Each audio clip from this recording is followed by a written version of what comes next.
What's up guys, Camero here, and welcome to the first Thundaga Q&A video. You guys asked questions, and now I'm gonna answer them. So let's get into them.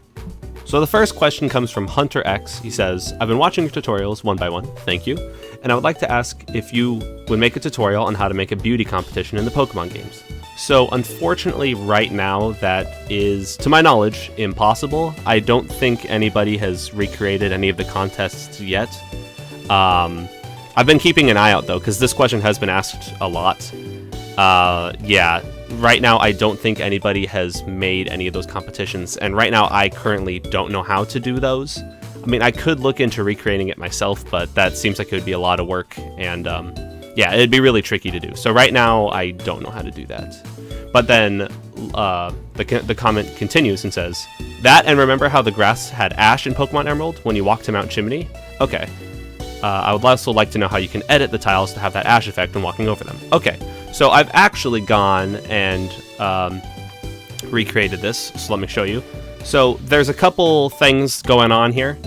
It's not perfect. What I've done basically is just use a normal grass tile and I applied a hue change to it so it looks kind of orangey. But what I did was I made this an event, and on player touch, when you step on this event, it'll do two things.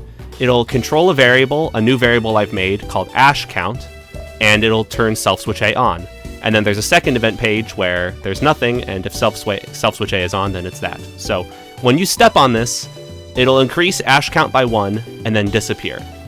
And then what I've also done, so I've done that a couple times, and what I've also done is I made an event here where when you step on it, it turns the Self-Switch of all of these Ash tiles to false. So when these things disappear, their self-switch is on, and when they are present, their self-switch A is false.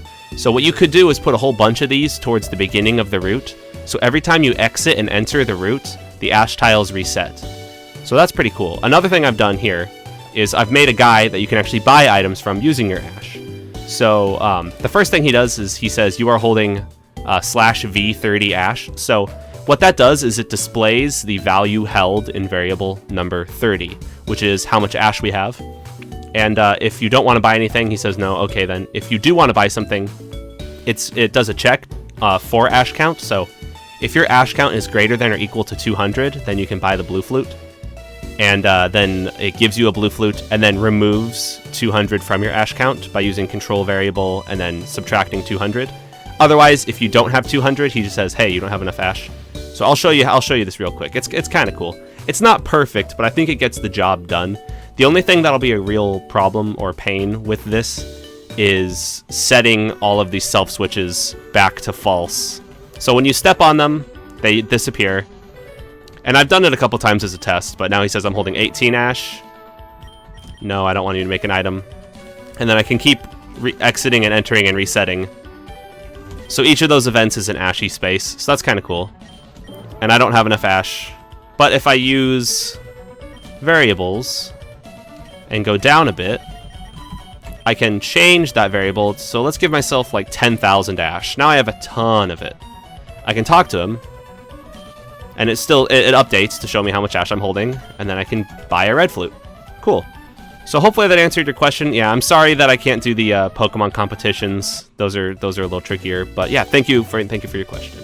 Super Potato asks, I was wondering what was your favorite Pokemon, favorite generation, and if I had to live somewhere in the Pokemon world, where would it be? Love your vids, can't wait for more. Thank you, Super Potato, I appreciate it. Oh, this is a good question.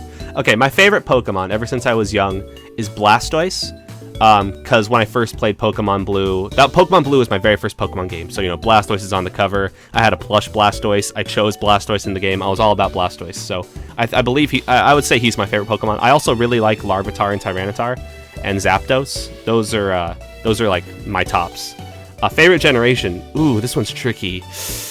I really like Generation 2 because that was the only generation where you could go into 2 regions. And that blew my mind when you could go back to Kanto. So that one was like, oh, I love this so much. That was a really, really good one. I also really like Generation 3 because that's the one that I've probably played the most because there's a lot of ROM hacks and such. Some good, some bad. But yeah, I'm kind of, I don't know. Gens 1, 2, and 3 in general are my favorites. I would say, for definitive answer, Generation 2 is my favorite. And if I had to live somewhere in the Pokemon world... Okay, now this one is really tricky. I can't think of... I'm thinking. Maybe like one of the starter towns, somewhere kind of calm. Maybe like a New Bark Town, you know, from Generation 2. I don't know. I don't want to go somewhere where it's too loud and noisy. If I go somewhere where there's a gym, there's going to be a bunch of people coming by and fighting and all the time. I mean, that might be a good thing, but if I was to live somewhere in the Pokemon world, I think it would be somewhere calm and quiet. That's what I would go for. Okay, the next question comes from Karate King. He says, how to make credits for your game. Okay, so that's actually very easy. I've done a little bit in this right now, but you just need to go into your scripts and scroll down a bit. There's one script called scene_credits. And what you can do in here is just type in your credits. There's some stuff up above that you can change if you want to, like change the number of images that you have for the background of your credits. But if you really just want to type stuff in, you can go down here and start typing and it'll all look great. So like underneath right here where it says credit end, you could just type in hello made by X Camera. And I'll also say the name of the game. I just named my game Pokemon Tutorial. Nothing too crazy. And so if you want to actually see your credits, you can go to the starter maps and go to the Indigo Plateau and go into the Hall of Fame. And there's an event here that's an auto run. And you can scroll down here, and there's one part right here where it says scene equals scene_credits.new. This loads you into the credit scene. And I then made a tweak to that where there's an event here where they ask you if you want to watch the credits. And then if you hit yes, it'll warp you to the credit scene. So I'm going to go check out the credits now, and it should have all the changes that I typed in where it says hello and Pokemon Tutorial made by X Camera. Yes, I do. Whoa! So that's because I installed some of the Luca SJ plugins that are very great. Luca, he does great stuff. So look, there's my text. It says, hello, Pokemon Tutorial, made by X Camera. I actually haven't seen this animation yet. I installed them all, and I didn't know that there was this amazing credit sequence in there also, so thank you, Luca. Oh man, it's a beauty. Look at him running. That's so good. All right, I'm gonna close it now. But yeah, I hope that answers your question. Thank you for asking it. Cubic Polygon asks, hey Thundaga, I have a question. Is there any way that you can respawn before you go to a Pokemon Center? Like you die on Route 1 and you end up in your mom's house? There is. I covered it in one of my previous videos, but just as a brief recap. What you can do, you go into your metadata.txt, right? Scroll up to the very top, and there's a thing here called home. Home is where you warp before you've been to a Pokemon Center, if that makes sense. So once you've been to a Pokemon Center, whenever you black out, you warp to a Pokemon Center. But if you haven't been to a Pokemon Center yet, where you warp to is this home setting. And what this is this is the map ID, is the first number. And then these are the X and Y coordinates. And I believe the last one is the direction you're facing after you warp. So if you want to be facing down, I think you keep it at 8. But so basically what this will do is when you black out before going to a Pokemon Center, you'll warp to map ID 32, coordinates 8 and 6. So let's see, what's my map ID 32? Is it my house?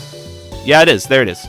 So the map ID here is 32, and I'll warp to coordinate 8, 6, which is it here? No, that's 8, 8. I'll warp to the center of my house facing down. If I haven't been to a Pokemon Center yet. So yeah, hopefully that answers your question. Thanks, man. Mako Harmony asks, one question. How do I get maps from the original game, like Fire Red? For example, Viridian Town, Cerulean City. So there actually is really no way to go and just get them and put them in your game. What you'd have to do is recreate them. So when I made Pokemon Paradox, I had to recreate all of them like 1-to-1, so it was quite time consuming, but it's a little bit faster when you're just recreating a map with an image nearby. Okay, so what I'd recommend is you'd go to Bulbapedia and pull up a picture similar to this where it shows you the exact dimensions of a map, It also is very helpful to have the game open in like an emulator off to the side. I really make use of having 2 monitors here for this, but if you want to make a map from another game, my best advice is to have it open on the side and copy it 1 for 1. There is no way to just take it and throw it in. But if you're talking about taking a map from another fan-made game, that is possible using the map trick I talked about before. But if you want to take a map from a mainline Pokemon game made by Nintendo, there is no easy way to do that. You'd have to go and make it yourself. Sorry. But thank you for asking the question. Okay, this next question is from Shiny Guy, simply asking how to release the game. So, this one is there's a ton of ways to do it, but the easiest way to do it is once you're done working on your game and everything runs perfectly and you like it, I would recommend you just go to your Pokemon game folder and right-click, add to Pokemon game RAR or whatever your Pokemon game is. And once you've created a RAR file or a zip file with it, upload that to like Google Drive or something and get a share link and start sharing it with people. Or you could upload it to like Mediafire or what else is there? I'm sure there's another one that's big. Is it Mega Upload? Basically, this is your game's zip file and you can share that with people. You can put it up on the internet for people to download. And you could make a page for it on Relic Castle. There's really no one concrete best way to do this. Some people want to like encrypt their game or remove stuff, but I feel like that's unnecessary. It's probably best if you just do it this way. If you do it this way, people can open your game and potentially edit things, which you probably don't want. But I feel like giving them the possibility to do that, so that way they can fix if they've gotten stuck in your game rather than having to download a new version, is probably better. You don't want people having to email you their save files if they get stuck like leaving a door or something. But yeah, hopefully that answers the question. Unfortunately, I'm sorry, there's no like best way or concrete way to do this. I would say just zip up your folder when you're done working on it and you think it's in a good place, and then start sharing it with people. So thank you again for asking the question.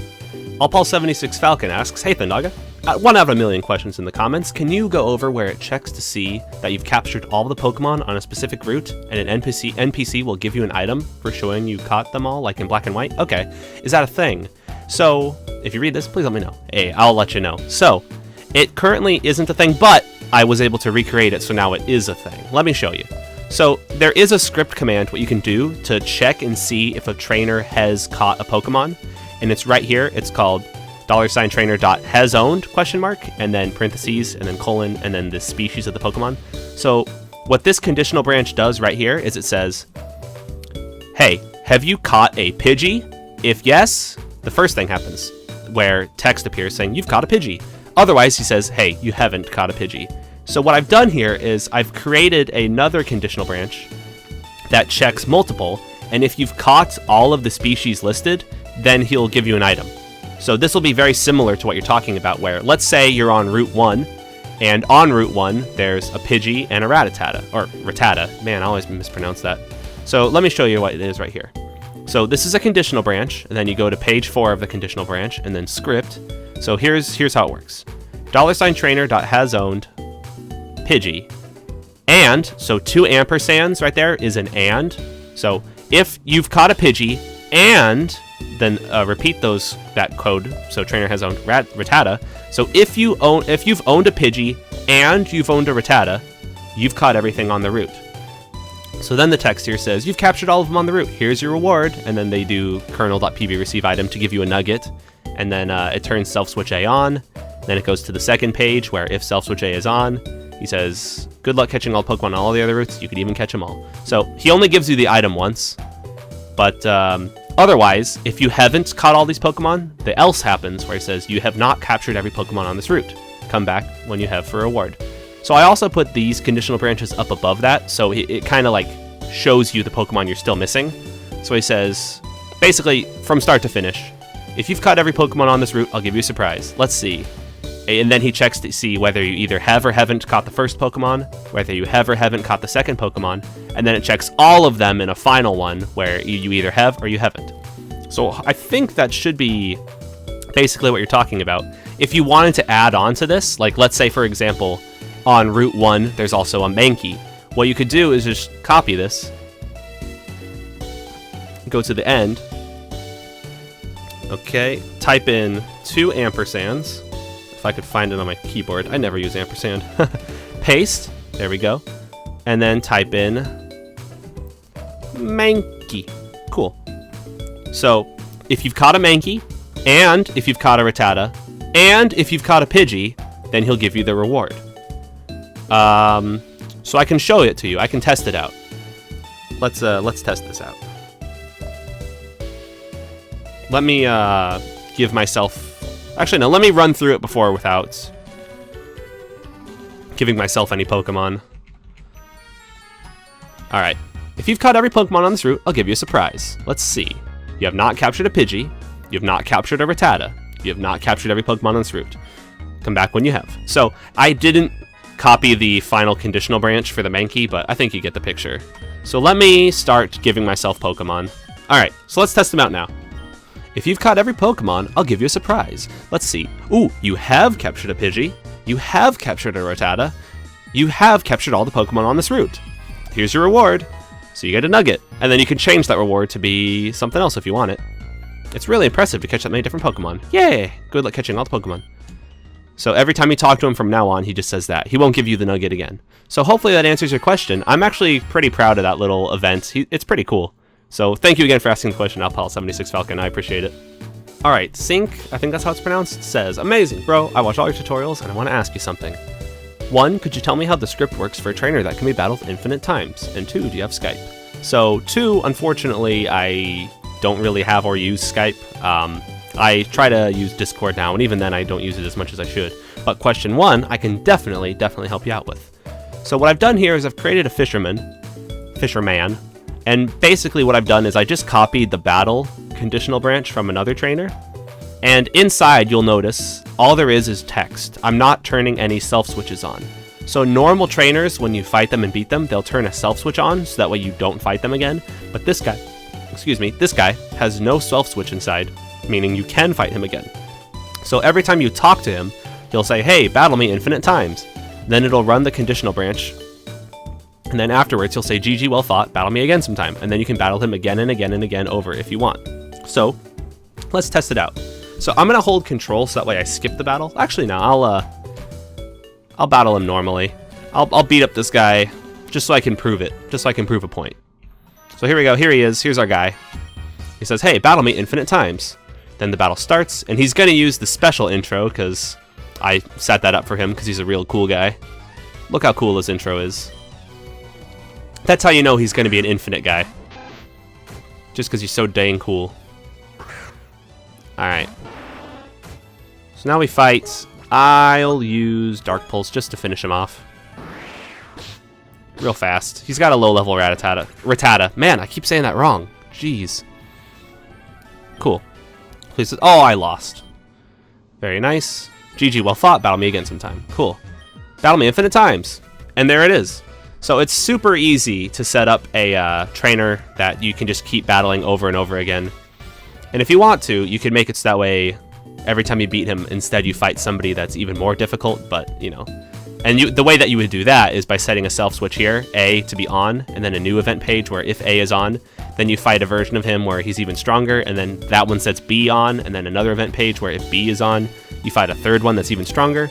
But yeah, this will help you make a guy who you fight infinite times. I hope that helps. Thank you for asking the question. Okay, Alexander Goldthorpe says, I've been binge watching this series. Another great video. Hey, thank you, man. So, I've been wondering, instead of requiring gym badges to progress, I'm thinking of NPCs blocking me until I catch a certain number of Pokemon. Can this be solved by a variable count, increasing by 1 per catch? So this one is actually a lot easier to do than you would think. I think I have it set up here in one of my other events. Basically, what you can do is do a conditional branch. Here it is. So, in the conditional branch, you can go to the 4th page and do a script check where the trainer.pokedex owned is greater than equal to a number. So what this does is it checks how many Pokemon you've caught. So what this will check is if you've caught more than 10 Pokemon, then he says, hey, here you go, and he gives you money. But you could do this for your game, where if you've caught more than 10 Pokemon, an NPC disappears, or somebody, when you talk to them, says, yes, you have caught more than 10, and then they move out of the way. So this is the check right here. So instead of having to worry about a variable counting up every time you catch a Pokemon, just check this right here to see how many you've caught. But then the next question is, also, does the Pokedex automatically update to house added Pokemon and remove pre-existing ones you don't want in the game? This one's a little trickier. Let me go and check. I believe the Pokedex will automatically update when you've added Pokemon, but I don't know about removing ones if you don't want them in the game. I think the Pokedex shows every Pokemon inside your Pokemon.txt, and if you don't want them to show up in the Pokedex, what you need to do is make a new region inside your Pokedex. I think there's a scene for it. Let me find it real quick. Here it is. No, that's Pokedex. Here it is. So, I'm not as familiar with messing around with the Pokedex script. I would definitely check it out and try messing around with it yourself. I think what you need to do is make a new region, which might be possible. Yeah, so I'm sorry, I can't really answer your question perfectly right now, but it will automatically update to include Pokemon you've added. But if you want to remove Pokemon that you don't want, then that'll be a little trickier. Thank you for asking the question, man. The Badass Glysaur asks, I have a few questions. 1, can you make more videos about how to make a Pokemon game, please? Yes, I can. 2, what do you think about the new games Ultra Sun and Ultra Moon?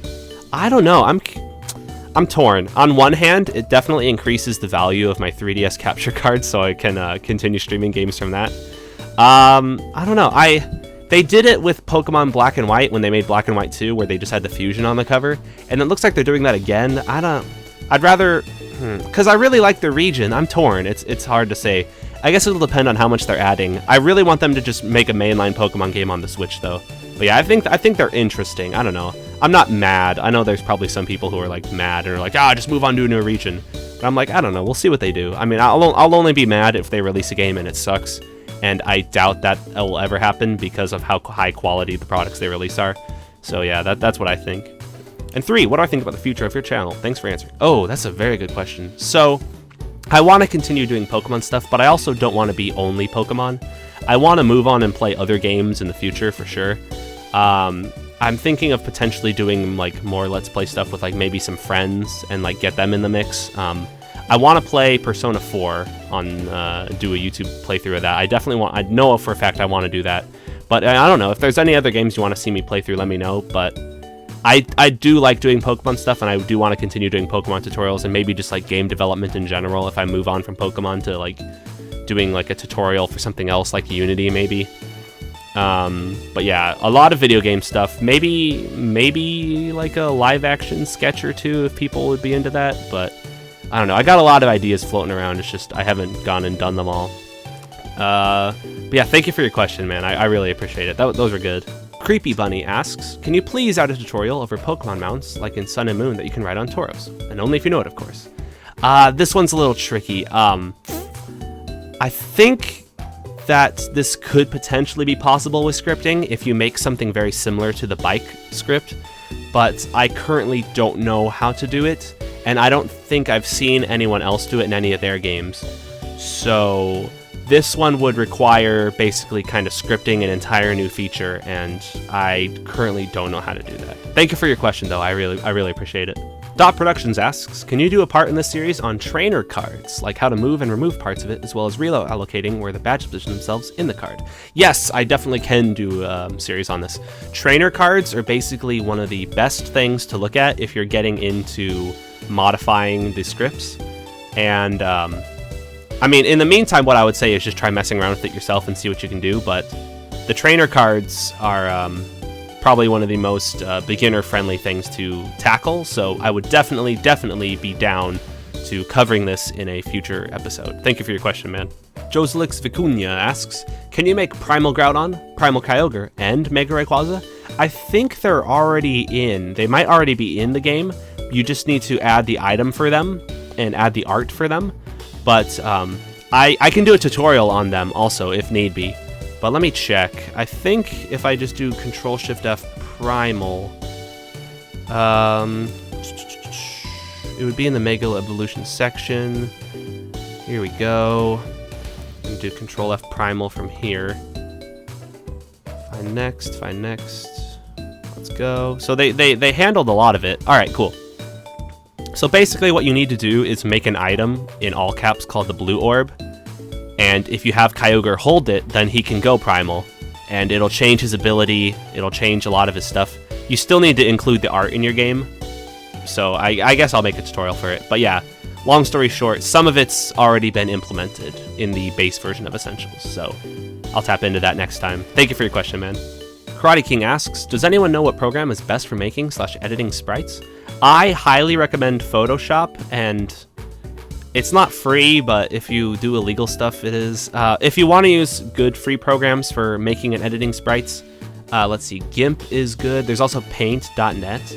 I believe both of those are free alternatives, which are pretty good, and yeah, there's really no one best. A lot of it comes down to personal preference, and I'm really into Photoshop, but unfortunately it's not free, so there's that entry barrier. Thank you for asking the question though, man. Figgy Pudding asks, or he says, I really admire your tutorials, but I've got a big problem with the following Pokemon. It's pretty messy. When I walk from Route 1 over to Route 2, my Pokemon slides under the map and then jumps on me. Very weird. Yeah, that'll happen sometimes. Also, they do the same thing when I walk over bridges. Yeah, is there any way to fix this? So, follow Pokemon are kind of buggy, especially around the borders of maps and bridges. I think there was one way to fix it where you use... Let me find it. I think you have to set something where... no, I don't think that's it. What I did, I actually included follow Pokemon when I first started working on Pokemon Title, and then I since removed them because they were just kind of a headache. What I did was I put like terrain underneath the bridge, and then the follow Pokemon acted normally. But then it also made the environment look weird and not as good when I put the terrain under the bridge. And around the map borders, I think that's like unfixable. There is some stuff that just has to do with the engine of the game itself. Like for example, if you're a tall character sprite, like the top of your head will be cut off when you move down across a map boundary. So I think that has to do just with the game engine itself and the map boundaries. But it might not. I might just be ignorant to it. But yeah, I would definitely recommend checking out the most recent version of the Pokemon follow script. But if it's still buggy and weird, then I don't know. I've actually recently been removing it from all my games just because it's like I don't want to deal with the bugs sometimes. Thank you for your question though, man. I'm sorry I couldn't be a bigger help. Okay, so Nico's Lost Network asks, you mentioned in a video that you can add more badges for another region, so can you have more than 8 badges in one region, or do you have to put the extra badges towards a different group of 8 badges for a different region?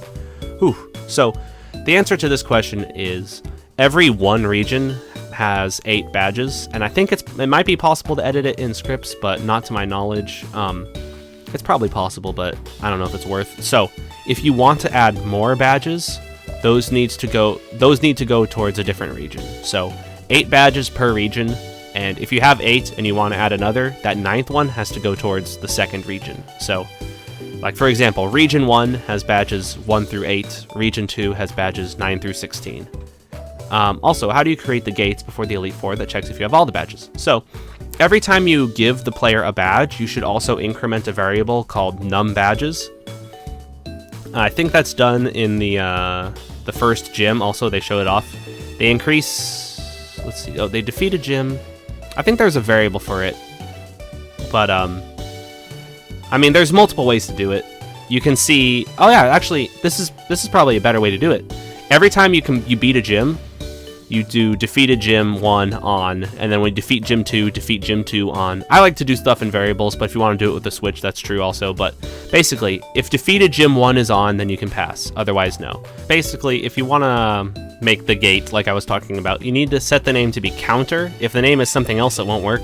And then parentheses have the range that they want to see, make it event touch, and then do the conditional. If they haven't beat the gym, like if the switch is off, then he says, hey, you need to beat the gym, and then you move down. Otherwise, they'll say nothing. So let me test it.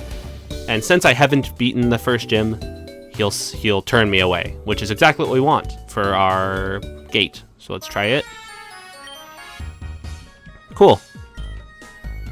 Perfect. So hopefully that answered your question. Sorry that I made it a little sloppy there towards the end, but thank you again for asking, and I hope that answered your question. Redfire Gaming asks, I felt like I had a question for you for so long, but I don't. I still want to be featured, so what's your favorite color? My favorite color is green. Fun fact, I wore green every single day in my senior year of high school. I wore like a green sweatshirt or a green shirt or a green belt or something. I always had green on every day. So now if I see people from high school still, they go like, oh, you're not wearing green today, like it's something. And I'm like, oh, you know, I don't know. But yeah, I just wore green a lot. I don't know. I guess I was weird in retrospect. The more I think about it, the weirder it sounds. But thank you for your question, man. Okay, Galactic Trudon says, I'm trying to make a side quest where you must give an Oran Berry and a Citrus Berry to heal a sick Miltank, but I don't know how to get rid of the berries after you give them to the Miltank, or to check if you have the berries. So, there are two things that you want here, and one of them is checking that you have the item, and the other one is removing the item. So I can show you both of those. One of them is taken from the cycling road gate of Route 6 from the base maps. But basically, if he checks how many bicycles you have, which is kind of weird, but this works for us also. So the way that you check it is you say $PokemonBag.pb quantity, and then PB items, and then this, and then the name of the item itself. And then in this case, they're checking if it's less than or equal to 0 to see if you don't have any, but I can copy this and then we can do it for our own. So let's make a conditional branch that does something very similar, but instead it checks to see how many Oran berries you have. And if your Oran berry count is, let's say, greater than or equal to 1. Cool. So if you have 1 or more Oran berries, then it can say this. It'll say, yeah. And if you don't, then it'll say, no. Cool. So that's the first thing. And let me make let's just make it so it's Brock. Cool. Now the second thing you want is to remove it from your item. Remove the item from your bag. So I've made another event here. Basically, what this guy does is he gives you a nugget and then he takes it back. So what you want to do is use this script command, which is $PokemonBag.pb delete item, and then what you want is the item and then the quantity. So he takes 1 item out of your bag. You could make it so he takes 2 nuggets. You could make it so he takes 3. One thing you need to be careful of, though, is if you call this command and they don't have it, I believe the game will crash. So that's why it's really important that you're doing the check beforehand. So let's give ourselves 1 Oran Berry, and then let's call this command underneath where it removes 1 Oran Berry from ya. And I think this will work via the formatting, but just in case, let me run the extend text. There it is. Cool. Alright, so now let's run our game and let's talk to Brock. So, we don't have any Oran berries, at least I don't think we do. So, when we first talk to him, he should just say, no. Cool. So, let's add the item. JKLMNO. Man, why am I so bad at this? Okay, let's just add 1 Oran berry and see what happens. Talk to him, he'll say yeah, and then he'll remove it. Cool. So now our Oran berry count should be back at 0. So we talk to him again, he says no. Cool. So now let's add 10 Oran berries. Man, why am I so bad at this? It's like talking while also trying to do the alphabet. I don't know why I'm bad at it. I shouldn't be bad at it. Alright, I'll just give myself 5. Cool. So I go to bag, I go to my berries, I got 5 Oran berries. I talk to him, he says yeah, and then he takes 1. So now I'm down to 4. He says yeah, and he takes 1 again. Now I'm down to 3. Cool. So basically, you want to use those commands if you want to check if you have an item and then remove it. I hope that helped. Thank you for your question, man. I really appreciate it. John Morrow asks, could you try adding some Gen 7 abilities like Mimikyu, Ash Greninja, Dummies? Love your vids, keep it up. So I'm not as experienced with scripting, and I think that might be really difficult. It might not be, I don't know, because it might be possible to just tweak some abilities, although something like Mimikyu might require like writing some new stuff from scratch, so I don't know as much about adding it myself. If someone else adds it, I can gladly point you in their direction. I think some people have been working on how to add like Gen 7 abilities and stuff. I myself, unfortunately, don't know. I'll definitely keep you updated though. If I find anybody who has implemented these abilities, I'll make tutorials on them and get them in the game. So yeah, sorry I couldn't be more helpful, but thank you for your question, man. I really appreciate it. Friso asks, is it possible to make a Pokemon Mega Evolve after it defeats another Pokemon like Ash Greninja in the games? And if so, how do you make that? I love the series, by the way. It really taught me a lot. Thanks for the amazing content. Hey, thank you, man. I appreciate it. So this was answered in the questions below, but I think that Mega Evolving might be more difficult than doing a form change. I think it is possible to change the form after a KO. For example, the ability, Moxie? Moxie raises your attack after a KO. So you could make it so that way something changes form after a KO, and while it's in that form, it doesn't happen anymore. I'd have to look into it more myself, because I don't know as much, but I think messing around with form changes would probably be the key here, instead of messing around with Mega Evolutions. If I do discover how to do it, I'll make a video on it in the future, but right now, I can't think of a good way to go about doing that. But yeah, thank you for your question, man. I really appreciate it. This one's from Emily Struther. You say, your tutorials are very useful. I suppose I have 2 questions. Okay, the first is a small, probably more opinion-based question. I like those. About how big, tile by tile, should maps typically be to not be too big or too cramped? I don't know. I feel like this is a lot on personal preference. I tweak my map sizes a lot while I'm working on a map. Because it's best to work from the center and move outwards, and if it's too cramped, then you can remove some stuff, and if it's too big or too spacious, then maybe you can try like repositioning the stuff. I would say it's like a more fluid process. I typically start with like 60 by 60 and then go from there. If it turns out I need more space, then, you know, resize, remove stuff and keep on tweaking it. But yeah, starting with 50 or 50 or 60 by 60 shouldn't be too bad as a starting point, and then from there adjust it how you like it.